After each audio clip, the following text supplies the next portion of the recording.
Hi, good morning everyone. My name's Susie Murphy. I'm the UK Marketing Manager here at MFARS. So firstly, just want to welcome you all and to thank you for taking the time to join us today for the webinar, ISO 9001-2015 and Easy Quality Management. Just to let you know, we will be recording the webinar, so we'll send you an email tomorrow which will have a link to the recording if you'd like to see it again, or if you want to share it with one of your colleagues, or if you need to drop off the call before the end of the hour.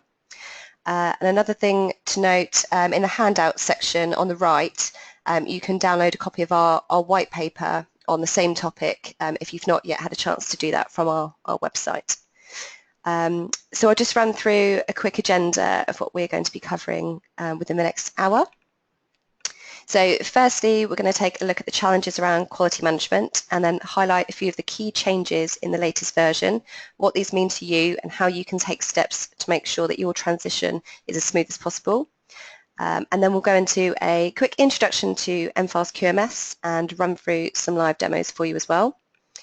We'll have time to take questions at the end, hopefully.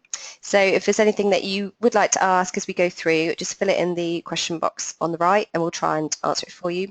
If we do run out of time, we'll make sure that we get back to you following the webinar with the answers to your questions, and also feel free to contact us at any time as well.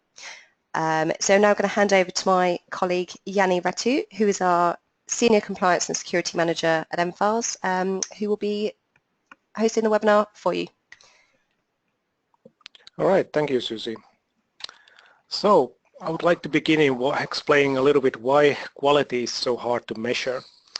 So we have a tendency to really measure the most obvious things, and those things that are really mandatory for the quality systems, like reclamations, inspections, amount of waste or rework, things that are visible and then kind of obvious things for quality management.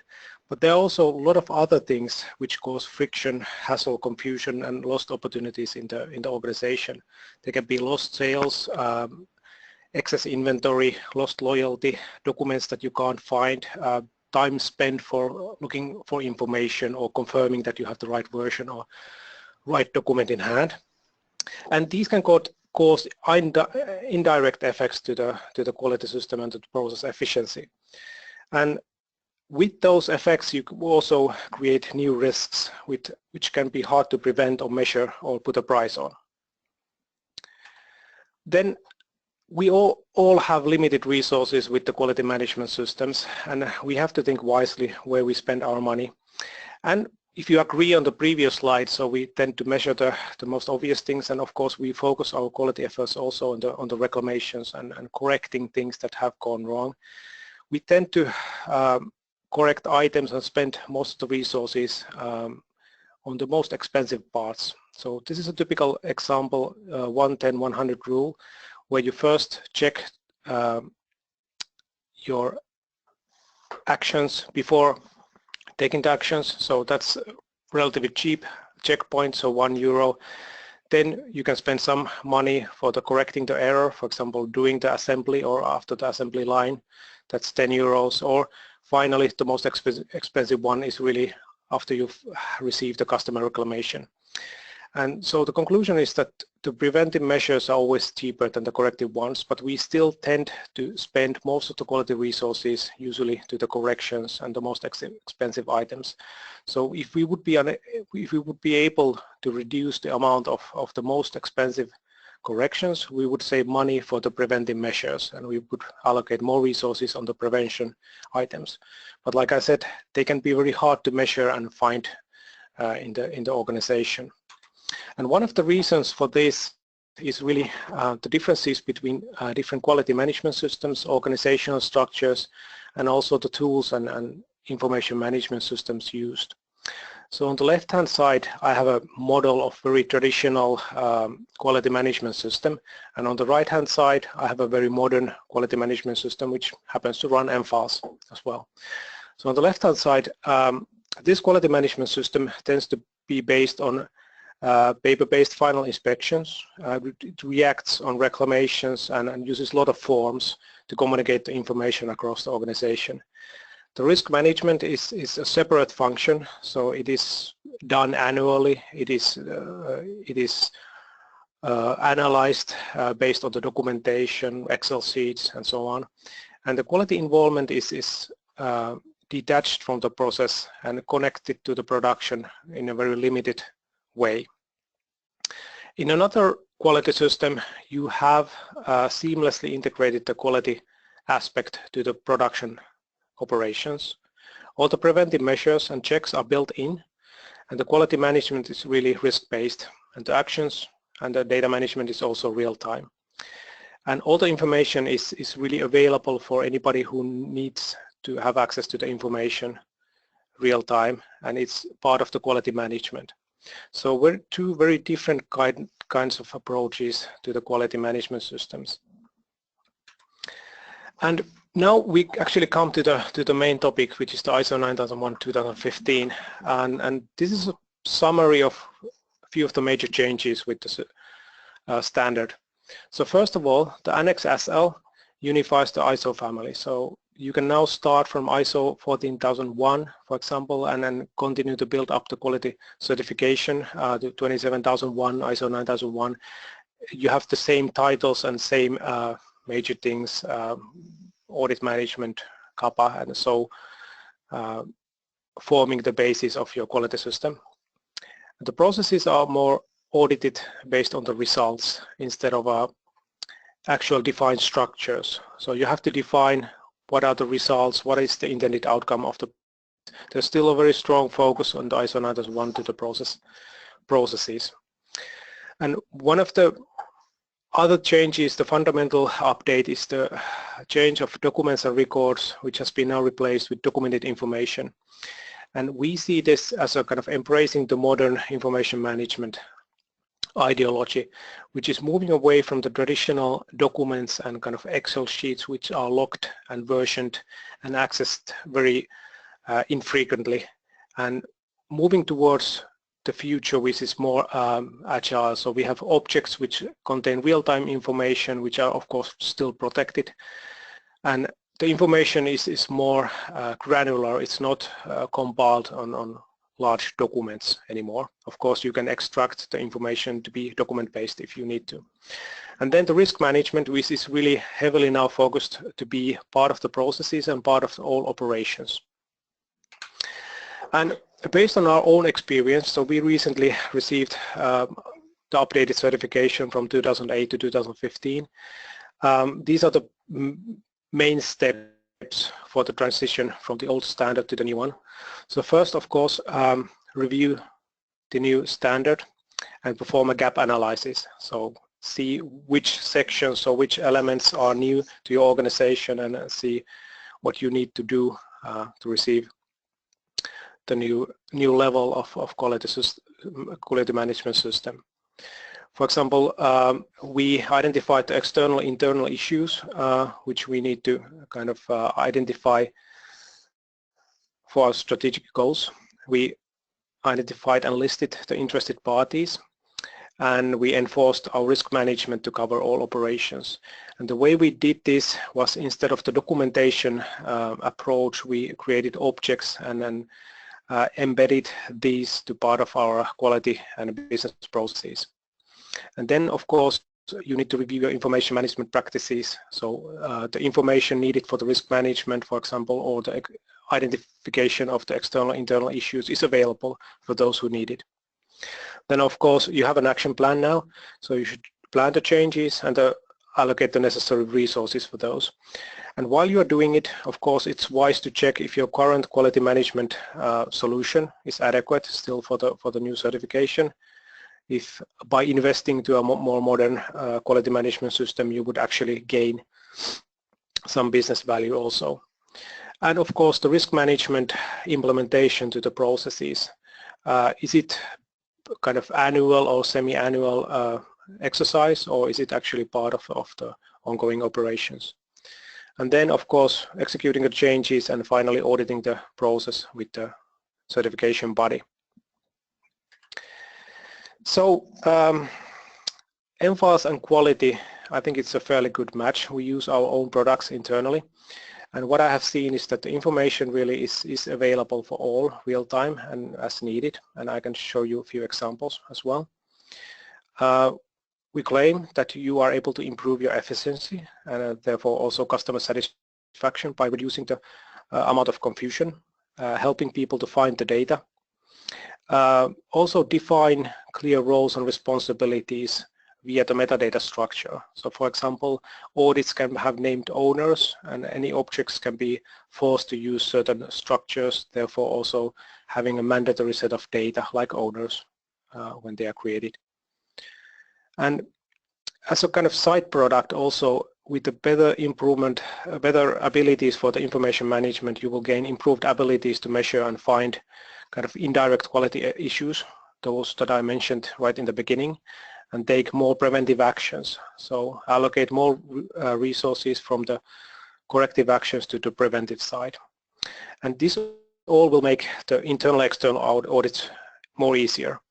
This is a fairly common feedback that we receive during the audits, that the information that we are displaying is easy to find, it's in a clear structure, and you can easily see when it has been approved and which part of the workflow, for example, certain records are.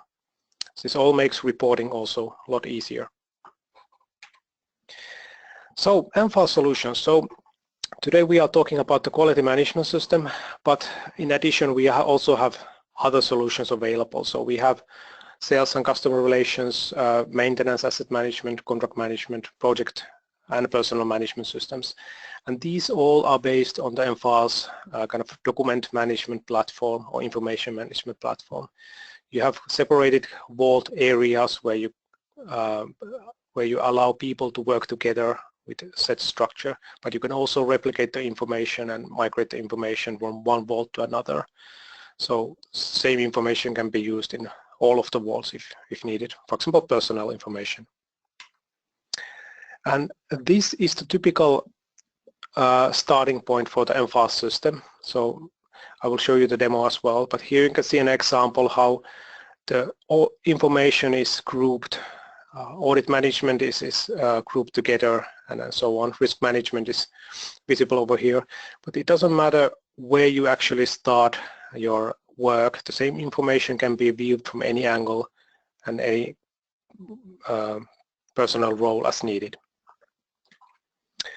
These are some of the typical areas that our customers use our solutions. So today we'll talk about the quality documents and audit management, for example, a little bit about the training management, but also you can have the asset management, permit management, of course the deviations, risk management included, as well as customer claims, customer feedback.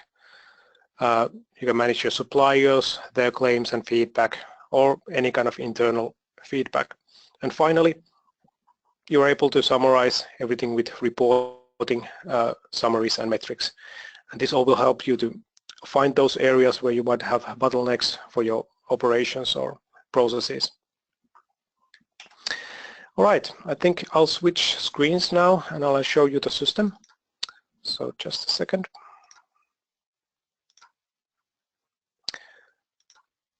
Here we go. So the mFARS is available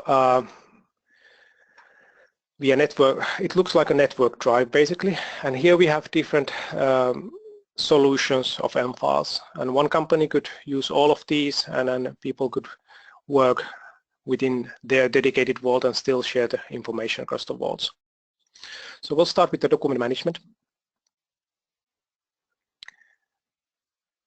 And this is the main screen. So creating new items can be done over here. So these are the items that this current user has rights to create. So we'll start by creating a quality document. And the pop-up window will guide us through the whole process. So these are the different documents that we have predefined on the system that are available. So we'll start with the controlled documents. We'll use ones that doesn't have a change request. And the system is now offering us templates. So templates are predefined with titles and structures, which will help the author to create compliant documentation.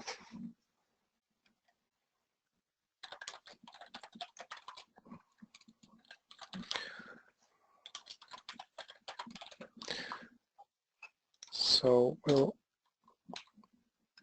have a name for it. And then the asterisk points that we have to have a mandatory data inputted over here. So we'll have the responsible person for this person.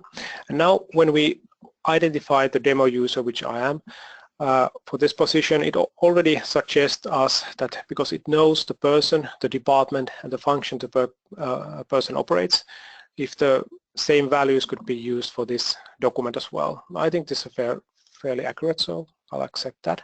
We can also write description, but this should be enough to get started with the document creation.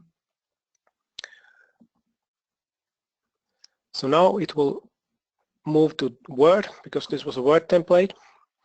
As you can see, it takes metadata from the system and it's embedded on the document contents. And basically any metadata that is inputted on the system can be used as part of the documentation. So this enables the linking of real-time information into the documentation. For example, if the clinical operations department name would change into something else, I would just update it once and it would be updated everywhere as these are edited.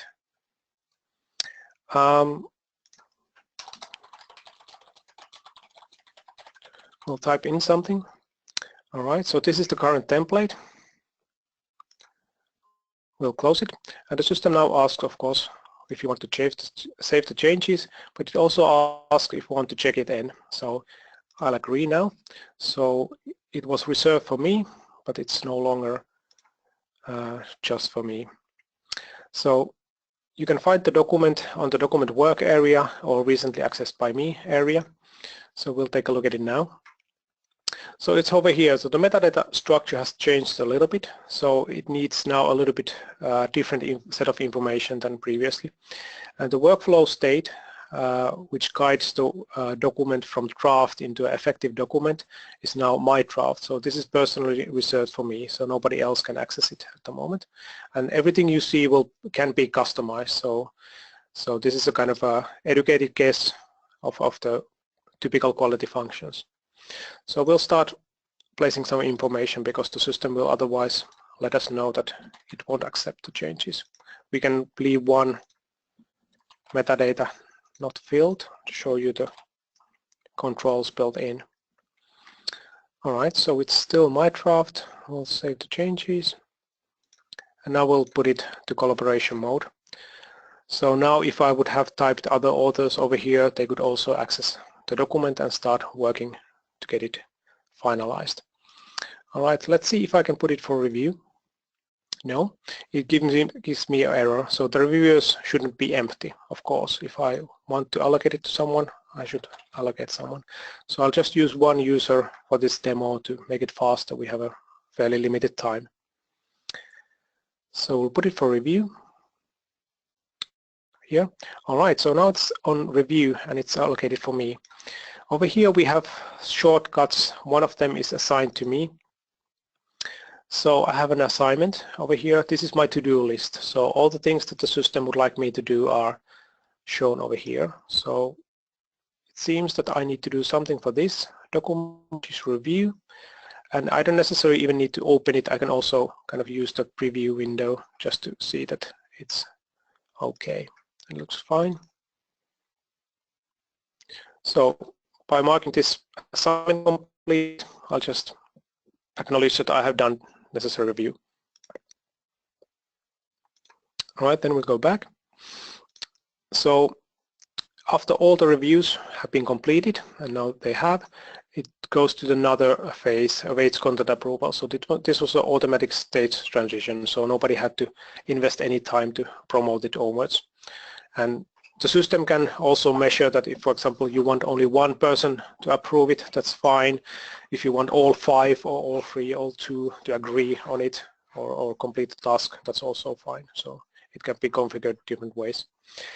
And now this is a fairly simple approval. So I'll just mark the new state as content approved. And now it will trigger the electronic signature window over here. So the meaning of signature is over here. So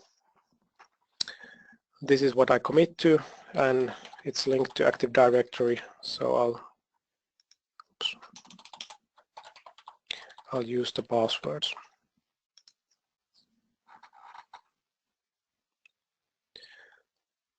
And now it's approved.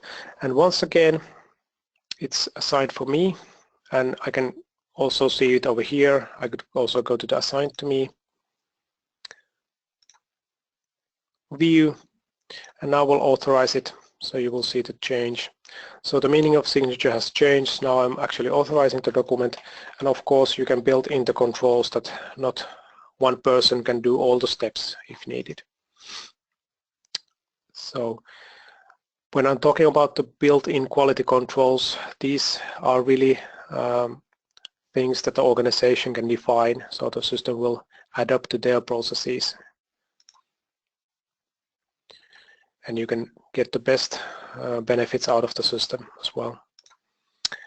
All right, we seem to be released. So now this working copy has been released. So here we have a view for the current documents, and it was a clinical operations document.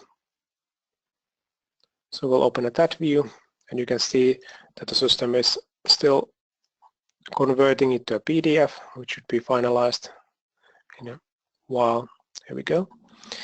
And let's see what the document looks like now. So the metadata, for example, which is the data about the document, has been updated with the version information, effective date, and other kind of information, and it has been converted as a PDF. So next time when you create a new version, it will be done by using the Word document, but the PDF will remain effective until the new one is approved.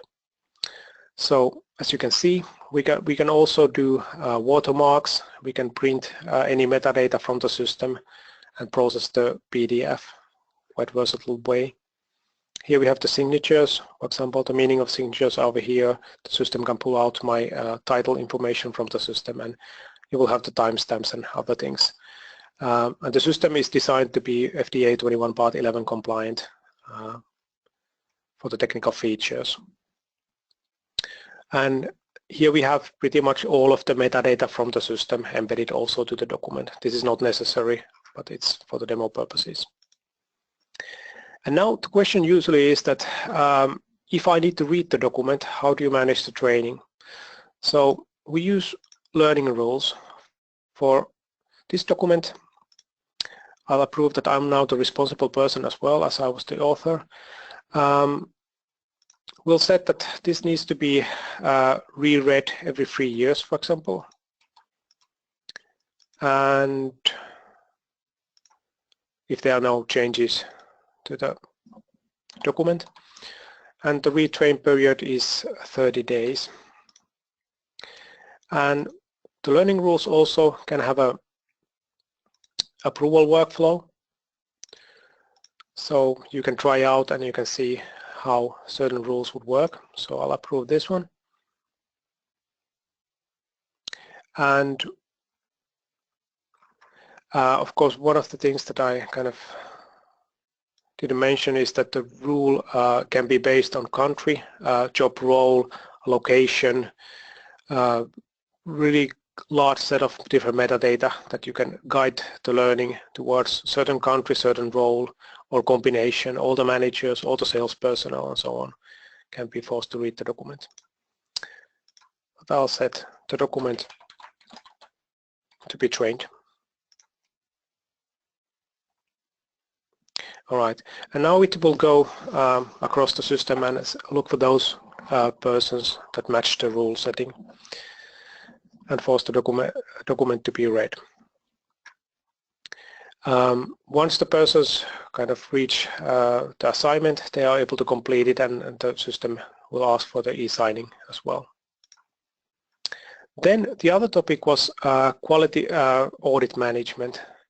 We'll go to a different vault where I have a little bit more samples available. So in this vault, for example, you can see a list of typical things that the quality personnel is operating daily. So we have process information. So instead of having the process information as documents, we also as metadata objects. So for example, for this company, we have the main production process modeled as steps.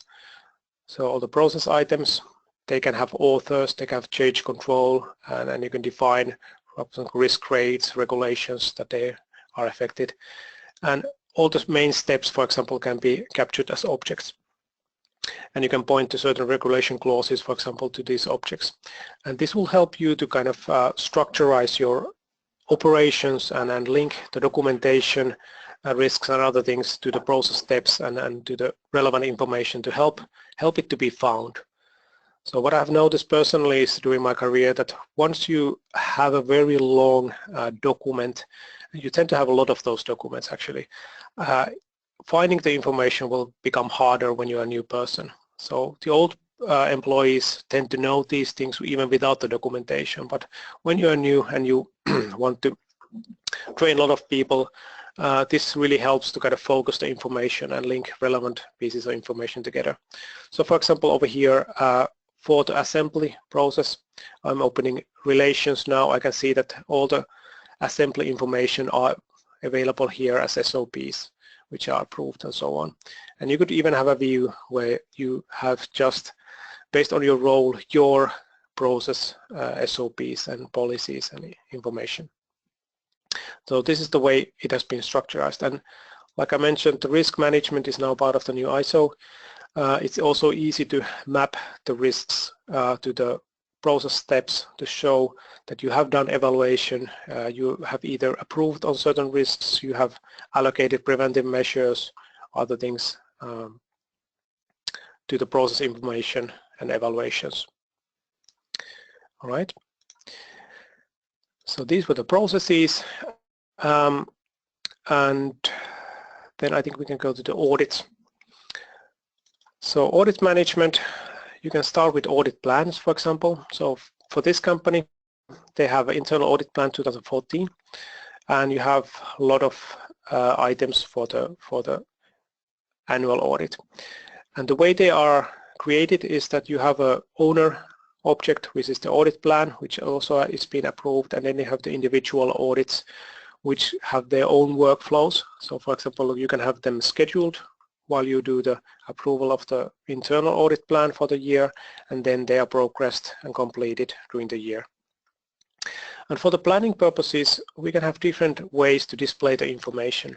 So this is the MFAS Gantt view, for example, where you can select the items and use the date information, kind of the graphical way to quickly see that you might have a problem with your audit planning. All these audits are happening in a fairly same time interval. And let's see with the supplier audits, I think they are more reasonably dispersed throughout the year. So these kind of things are a little bit obvious, more obvious when you change the view. And for each audit, you can set the desired metadata, for example, the process, start and dates, departments, internal auditors, responsible persons. And for example, one of the built-in controls can be that if your person hasn't been qualified as internal auditor, for example, hasn't received or gone through certain certification training, he's not able to be selected for this position over here. The system can check if the person has the qualifications available or effective, and then only those persons that are available can be used over here. And this is one of those things where you can use the system to reduce the amount of manual work. So sometimes there are a lot of these invisible manual laborious processes and checks done in the organization where a kind of fairly good system could do those, but the investment for a system is not worthwhile. But if it comes with the system without any effort as a built-in kind of controls, then it does make sense. This was the audit plan. So let's take a look at customer audits, for example. So this is a customer audit, and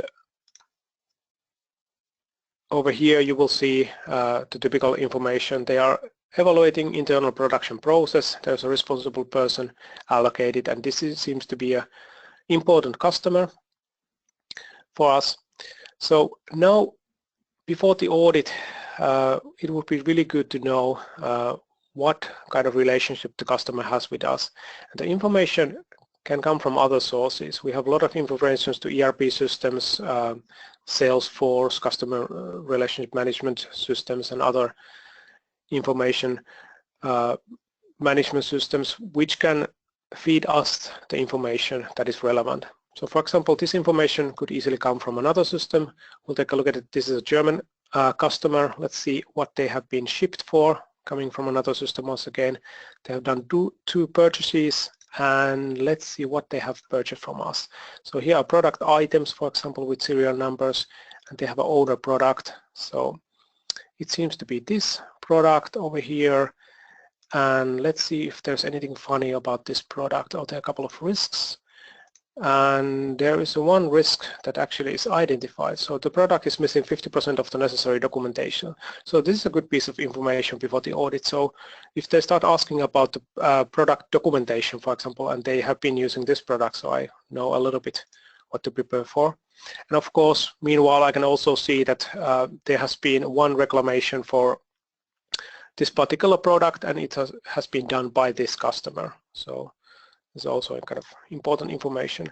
So you can access the information really freely through the relations in the system. And here is the same reclamation now directly visible under the customer information.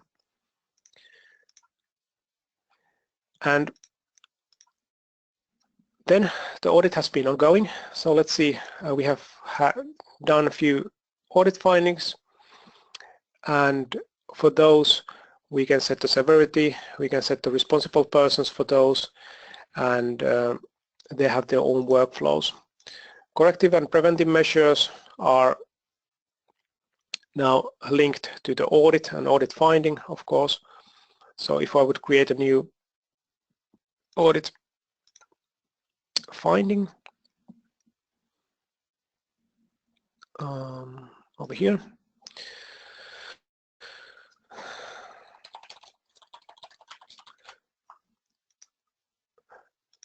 so we use value lists where possible to reduce the amount of human errors. So here you will have a typical kind of areas for non-conformances, and this helps really to pull together the audit findings. So for example, I could see all the document control findings for any year, all of them, or related to one customer, for example.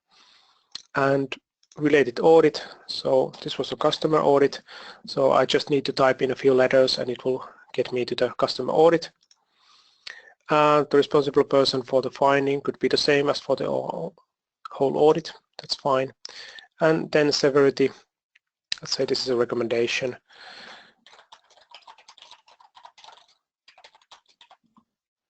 I think risk management should always be improved.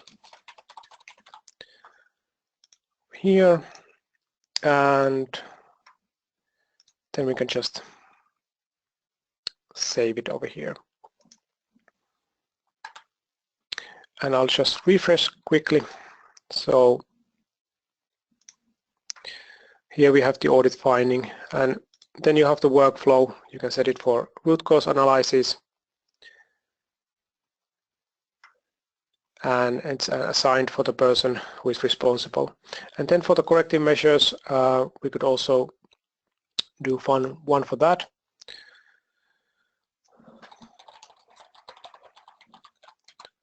So it was a customer audit, and now we have two value lists over here, and it only picks out those audit findings that were part of the same audit. Now here's the inbuilt control, by the way, so I can't pick any of the audit findings that hasn't passed the root cause analysis. So this is one way of ensuring that things are done in the right order. So we'll try to put it for the root cause analysis, and of course we should also input something.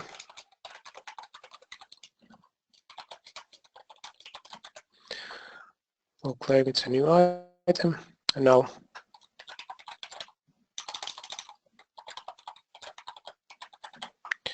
we'll get it to the right phase. All right, and now we should be able to find the corrective actions.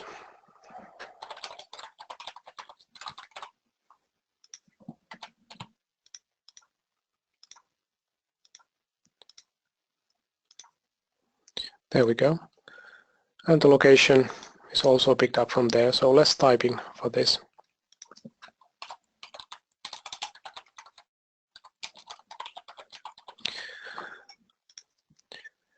All right, so as compared to kind of more traditional approach of using Excel sheets to manage the information for the audit findings and then associated corrective or preventive measures, this enables also the persons to have these assigned for them and then to be visible in the one to-do list item place without sending any additional emails. And if you set the due date, for example, for the corrective measures, the system can also monitor those and send reminders if you are approaching the due date and there is no progress in the corrective actions, for example. And if it's overdue, it can be triggered also alert to QA manager and so on. So the system once again can monitor things and send you reminders, escalate things if needed. As an example, in mFiles we use in our own QMS system escalations for learning assignments. So if a person doesn't complete his or her learning assignment, the supervisor will get notification after a short while. So just to ensure that we also are able to implement the process changes and the associated documentation with the changes. And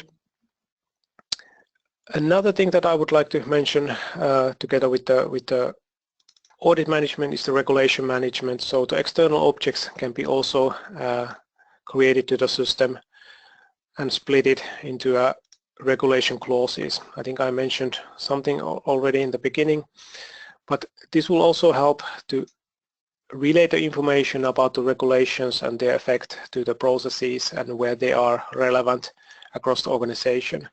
So as compared to a kind of traditional approach where you have one PDF that contains the standard and all the clauses, by having the main points at least available for the operating personnel, you are able to kind of relay the information that there is actually a little bit more on the back end than the internal procedures, SOPs and policies for your organization. It's actually mandated by a certain standard or legal requirement, and anybody who is interested is able to find the information linked to meaningful way if they have the rights for that. All right. Let's leave the demo for the time being and go back to the presentation. So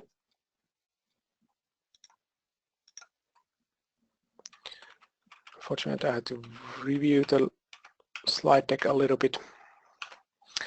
So in a summary, if we think on the beginning, so mFiles enables us to process all the information from one easy starting point. So when you open mFiles, you are able to see basically one network drive and different vaults over there, and the information from other systems, ERP systems and customer relationship management systems can be fed to mFiles, and then you are able to process that information linked to the relevant operations in hand. And once everything is easy, what I have seen personally also is that this really promotes the adaptability of the system and the use, and therefore also the compliancy. There are kind of heavy-weighted systems that are fairly difficult to use. They are not really adapted. They are only used when absolutely necessary, and they tend to require quite a lot of management training and overhead to kind of get the benefits that you intended from the system. And with mFiles, what we have seen is that since it's easy to use, it's very intuitive, the user interface is very simple, and the system guides you through the processes. The persons are able to feed in the information easily, they are able to pull out the information, they are able to use it, and they are able to also create new views, structurize the data to a meaningful way for them. And therefore, because you have the controls built in, you will also have a better compliance overall once people start using the system. So the main point really for the quality personnel is that you can create the quality evidence without much extra effort doing the daily work as compared to a lot of the traditional quality management systems that are running on forms or papers or kind of extra manual checks. Since mFiles platform is very flexible, it's fairly easy to adapt to organizations' processes. So system can be configured in multitude of ways. The workflows are customizable, the metadata structures are customizable. Of course, as a starting point for quality management system, you will get our quality management template, and then you can start working with it to modify it according to your organization's processes and things that make sense to you.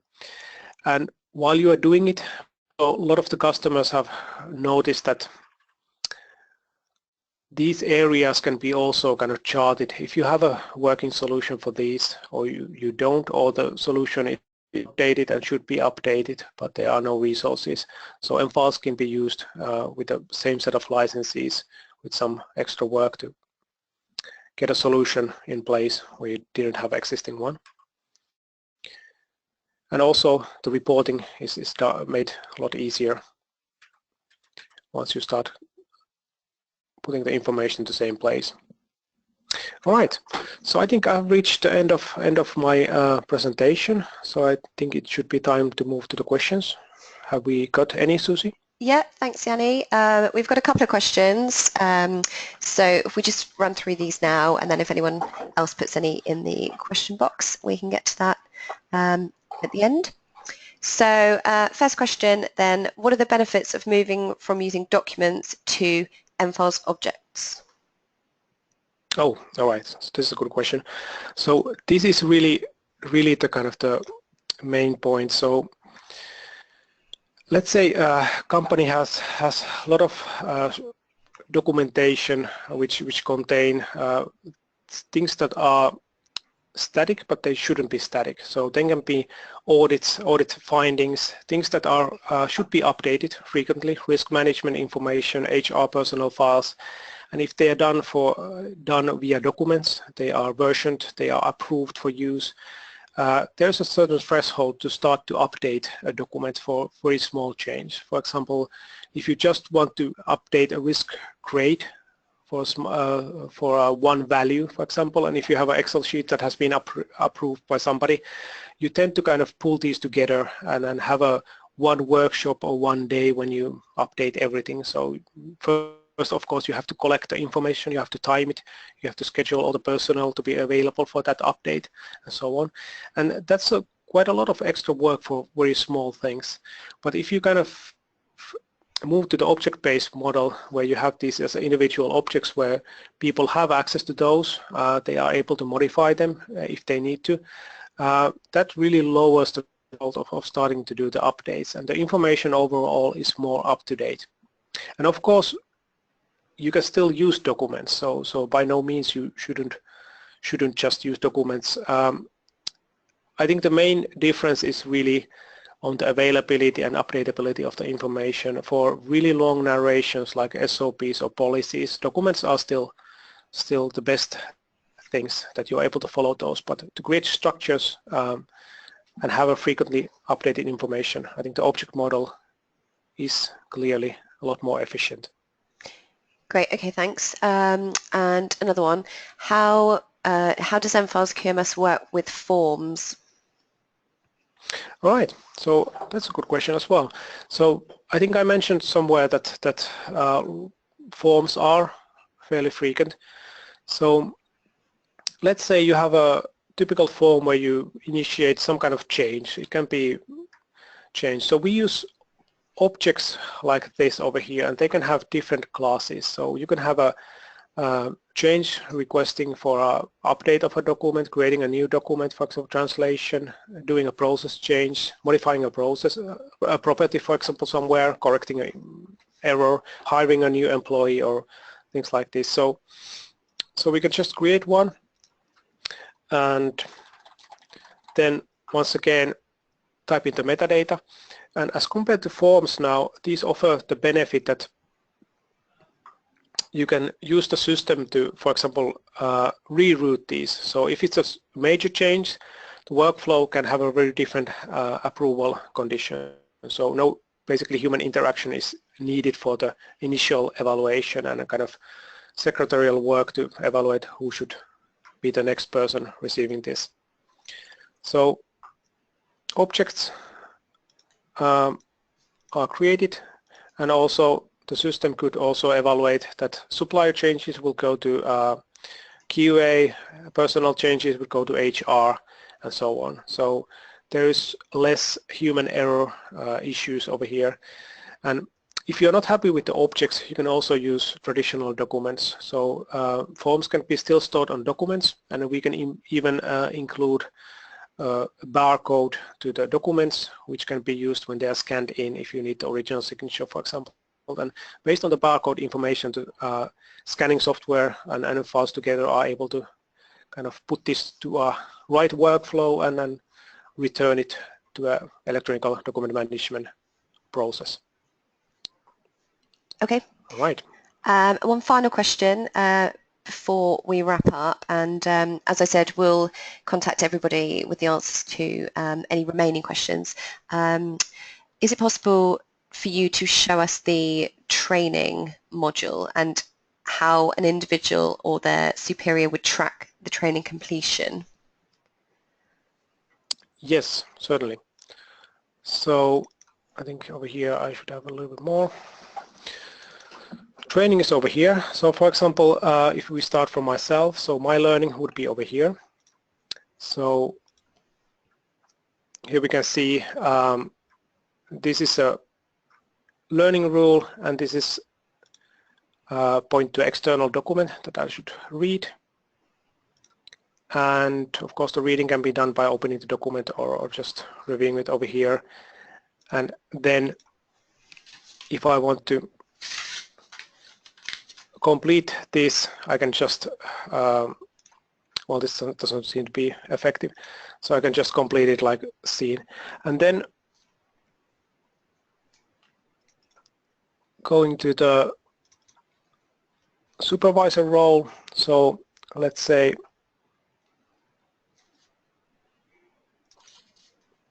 Mika is my supervisor, so this is organized a little bit differently than I assumed. But for example, all the persons that Mika is supervising, their learning assignment would be visible over here. So this could be a huge list of persons and never learned documents or overdue documents and so on. So it would be fairly easy to categorize which ones you actually are interested on and seeing the individual training assignments for those. And of course, then all overdue for the whole company is visible over here. Let's see if this virtual machine has the reports enabled. Yes, it does. So we can take a look at also by function. So when you are more interested about the summaries, here you could see, for example, that the production has a lot of pending learning requirements. So this is the company's overall state. And of course, you could build one report for your team, which could look like this. So you can see that Clark Kent seems to be doing okay, while Ville Alijärvi, for example, over here is not so well. And you could trace that the learning requirements will be completed on time and real time. And this could be even embedded as a HTML website as a starting point if you are most interested about the learning management in the system. All right, and of course happy to take any other questions if they appear. Great, thank you. Well, I think that's probably all we've got time for now. But thanks, Yanni, and thanks again everybody for joining us today. We'll follow up by sending out a recording of the session and also answers to any of your questions that are remaining. Thanks again. Goodbye.